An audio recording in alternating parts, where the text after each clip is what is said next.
What's up, fellow bike nerds? Welcome back to the Weekly Rewind presented by 99 Spokes, where we catch you up on all the hottest cycling news from the previous week. Last week, we saw tons of awesome new products come out, including a long overdue revision to the RockShox Reverb AXS seat post, an interesting take on tire inserts from a BMX company, and a slew of new bikes. But before we get into that, I think we should probably talk about the elephant in the room, and that is, of course, tariffs. In case you've been living under a rock, and side note, if you have, I would stay there for at least a little bit longer, the Trump administration announced a slew of new tariffs last week, throwing the already fragile cycling industry into a fresh round of chaos. The sweeping trade moves impose a 10% baseline tariff on all imports from all countries, with even steeper rates for key bike-producing nations, including a 34% bump for China, 32% for Taiwan, and 49% for Cambodia.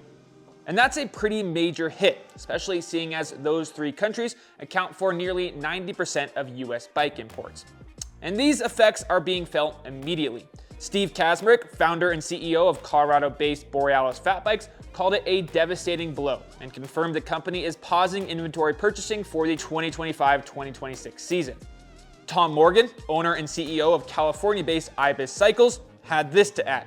He said that, quote, "We employ 50 American workers. We've just nearly made it through the most difficult cycle in our industry's history.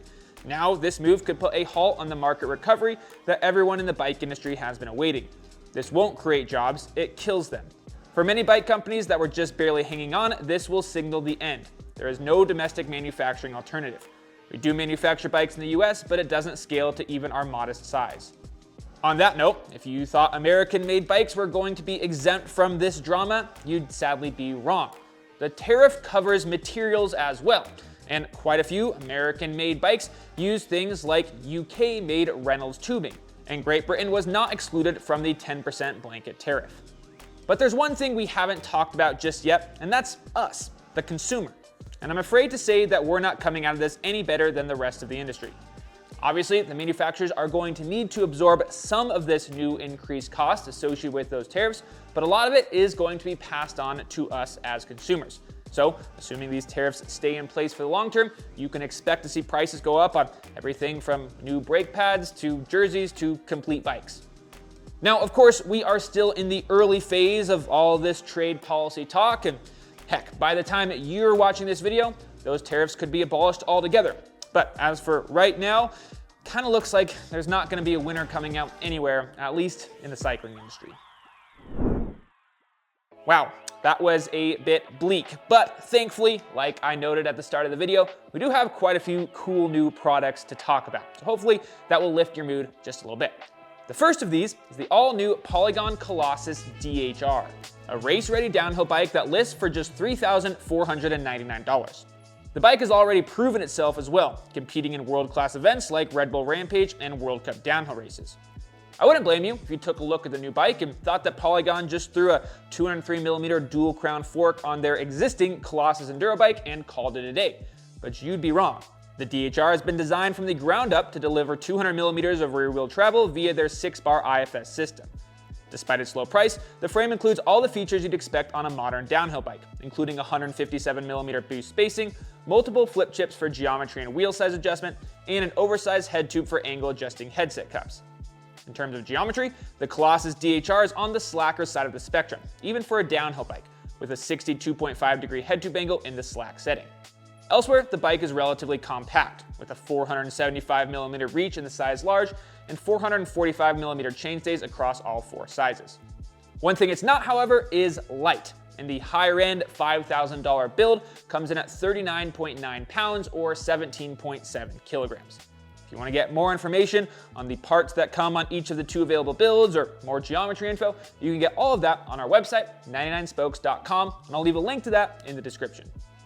On the complete opposite end of the spectrum, we have the all-new Avona Silva, which claims to be the lightest full-suspension mountain bike frame ever mass-produced.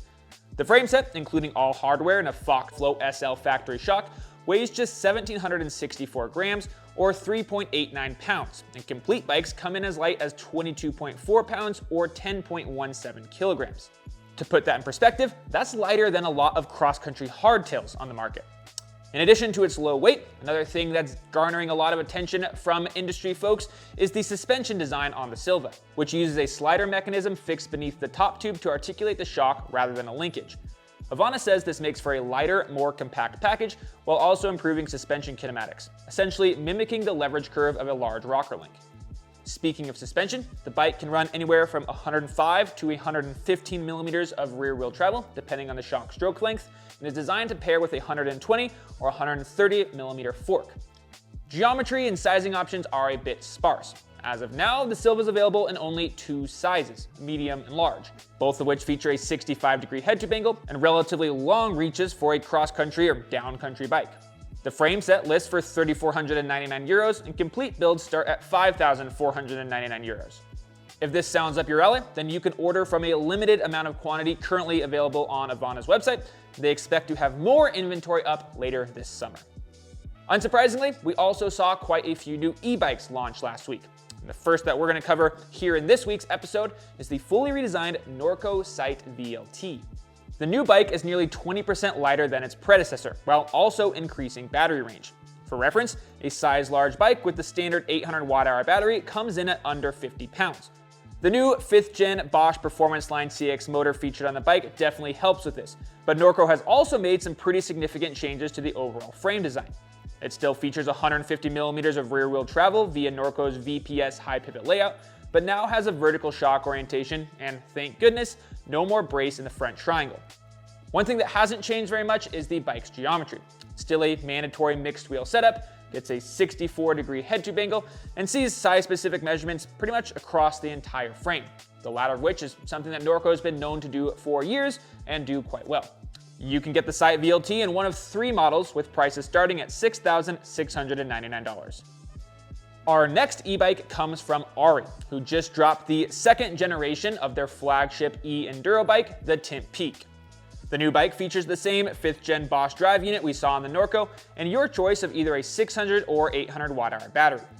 Ari claims that in their testing, a 6'4", 240-pound rider was able to achieve a staggering 8,100 vertical feet of climbing in the turbo mode when paired with the 800 watt-hour battery and a 250 watt-hour range extender.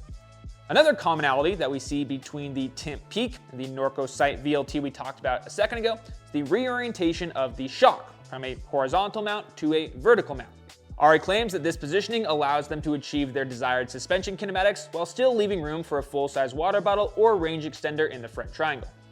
The 170mm bike has a 64-degree head tube angle, but it, as well as the chainstay length and bottom bracket height, can be adjusted via flip chip in the rocker link.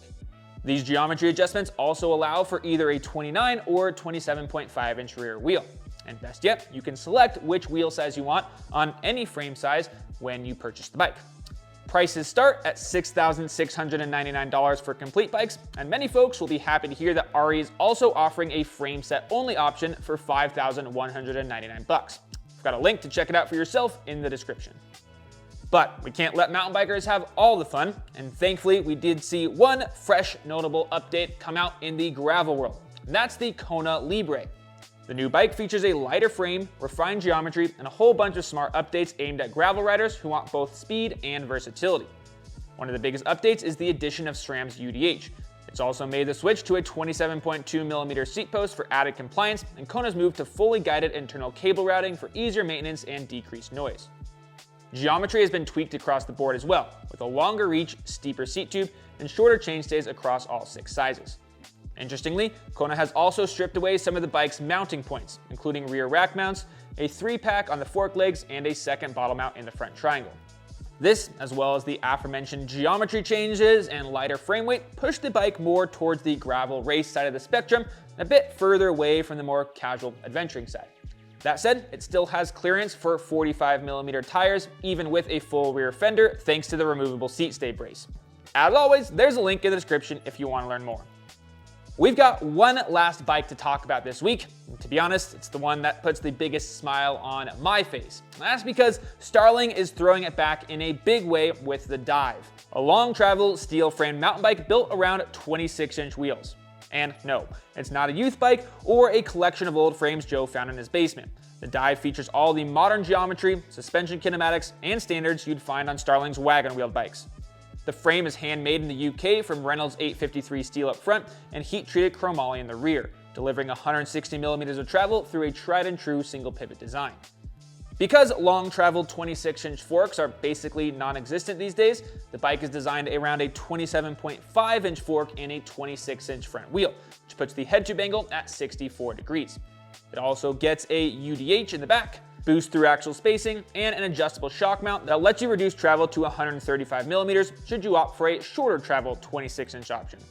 The only real drawback that I can see is that Starling is only making 10 of these sweet frames. So if you're interested, you better act fast, and hopefully they're not all sold out by the time you get to this video. That might be it on new bikes, but we've still got quite a few cool new products to talk about.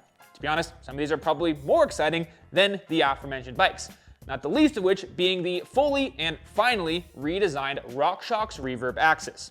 The updated dropper post has fully silenced the haters, going from, let's face it, a kind of pathetic max drop of 170 millimeters all the way up to 250 millimeters, making it now the longest traveled dropper post on the market.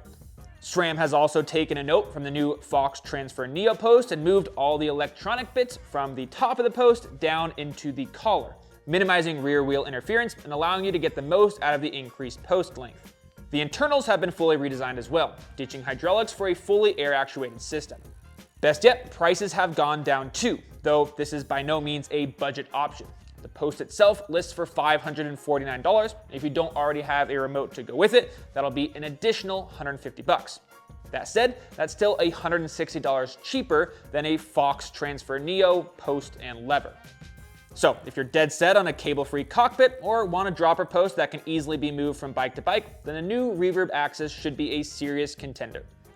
Up next, we have yet another new suspension product from Fox, who have been on quite a roll recently. This time around, they've updated the X2 and DHX2 shocks. The biggest news here is their transition from the previous twin-tube damper architecture to a monotube design, simplifying internal oil flow and reducing friction. Fox has also increased shaft diameter from 3/8 inch to 1/2 inch, enhancing stability and durability. The new design also allows for independent adjustment of high and low speed rebound and high and low speed compression. Fox says that this 4-way adjustability is the first time it's been found on a monotube mountain bike shock.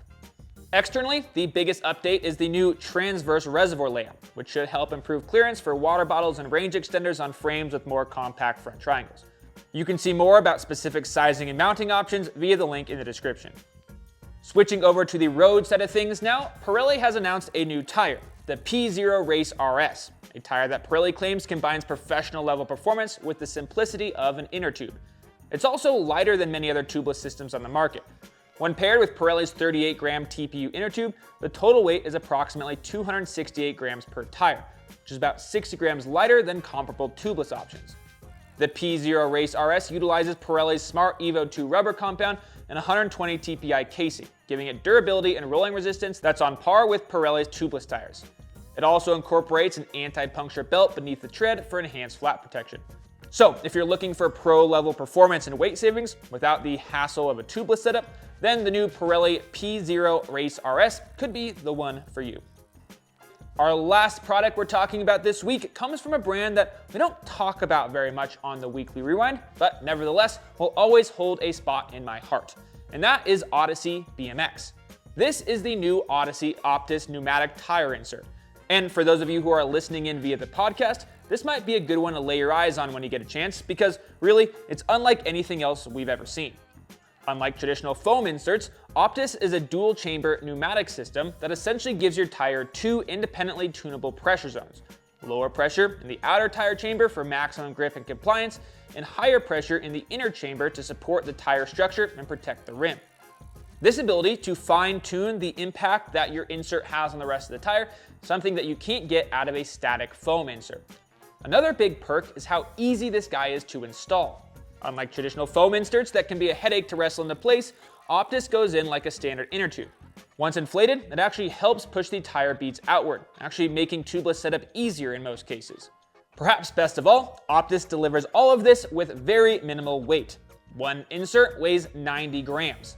For reference, CushCore's lightest insert, the CushCore XC, comes in at nearly double that, around 150 grams. And of course, goes way up from there when you get to beefier insert systems. I personally can't wait to give these things a try. And not just because I'm an Odyssey fanboy, they actually seem like they could be a really cool, innovative solution for folks looking for more tire support without the added weight. And if I do get a chance to try them out, I will let you know my thoughts right here on the Weekly Rewind. Last but not least, it's time to end the Weekly Rewind by sharing with you some stuff that got me stoked from the previous week. This time around, how could we not talk about some of the best April Fool's gags we saw from the cycling industry? And let me tell you, some folks really went all in this year. Check out this rideable prototype from Crossworks featuring 720mm chainstays, or this 200mm dual crown equipped titanium hardtail from Pivot that appeared to get its fair share riding in as well. My personal favorite though has to be Bicycle Pube's UDH adapter for sliding open dropout frames of yesteryear. And while I'm sure that some of this April Fool's inspired lightheartedness was wiped away with the tariff announcements the next day, I think it's safe to say that us cyclists will be laughing at ourselves long into the future, even if we're all forced to adopt retro single speeds because that's all we can afford. And hey, if we do, at least Bicycle Pubes is gonna make us a UDH adapter for said bikes. And on that hopefully encouraging note, I bid you adieu until next week. Thanks as always for tuning in, and remember that bikes are for everyone. Have fun out there.